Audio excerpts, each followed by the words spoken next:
आज जगामध्ये मराठी साहित्य संपूर्ण जगभर गाजलेले आहे। इलेक्ट्रॉनिकच्या जगामध्ये मराठी माणूस, मराठी मुलूक आणि महाराष्ट्र कसा घडला हे भारतीय लोकशाहीमध्ये आपल्याला पाहणं गरजेचं ठरतं।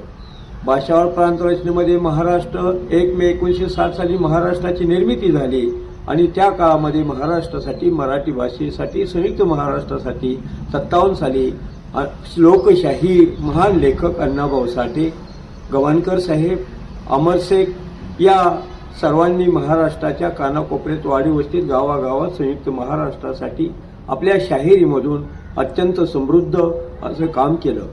संयुक्त महाराष्ट्र झाल्यानंतर अण्णाभाऊंचं जर आपण जीवन पाहिलं तर आज त्यांची जयंती आहे। लोकशाहीर, देशाचे आणि जगाचे महान लेखक अण्णाभाऊ साठे हे महान लेखक होते, महान लोकशाहीर होते, महान लोकगीतकार, वगनाट्यकार होते। त्यांनी महाराष्ट्राच्या, देशातल्या सर्व कथा, कादंबऱ्या, फकीरा असेल, वैजंत असेल, अलगोज असेल, आवडी असेल, चांगल्या कादंबऱ्या लिहिल्या। भटक्यांचं जीवन, महिलांचं जीवन, समाजातील उपेक्षितांचं जीवन, विशेषतः त्या काळातला मागासवर्गीय समाज, विशेषतः आजचा बौद्ध आणि मातंग समाज आणि इतर सर्व जाती धर्मातील लोक, बहुजन समाज सर्वच्यावरती लेखन केलं। त्यांचं साहित्य आजही जगातलं, महाराष्ट्रातलं, देशातलं बहुजनवादी, मानवतावादी थोर असं साहित्य आहे। साहित्यानं माणूस जगवणं, माणसाच्या जीवनाचं दुःख आणि वेदना घेणं मानवतावादी साहित्यानं लिहिलं।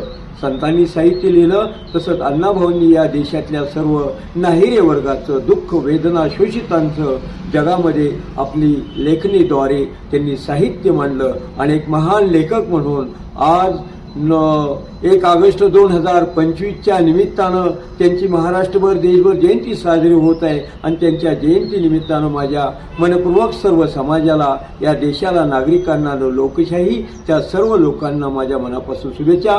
अण्णाभाऊंच्या थोर साहित्य लेखनाबद्दल आणि महाराष्ट्राच्या, देशाच्या साहित्य लेखनाबद्दल आणि त्यांच्या लोकसाहित्य सम्राट त्यांनी जे काम केलं, कष्ट केलं त्याबद्दल त्यांना मनापासून त्यांच्या जयंती निमित्तानं त्यांना अभिवादन करतो आणि महाराष्ट्रातील, देशातल्या जनतेला मी शुभेच्छा देतो आणि सर्व नवी पिढीनं लेखन वाचावं, अण्णाभाऊंचं वाचावं, माडगूळकर, शंकर खरातांचं आणि मराठी साहित्याचं समग्र साहित्य वाचावं। मराठी साहित्य जगावरती 7 समुद्र पलीकडे गेलेलं आहे। मराठीतली कथा, कविता, नाटक सर्व आस्वाद तरुणांनी घ्यावं आणि आपलं जीवन, दुःख, दैन्य यापासून दूर ठेवावं आणि सर्वांना समाजानं घडवावं।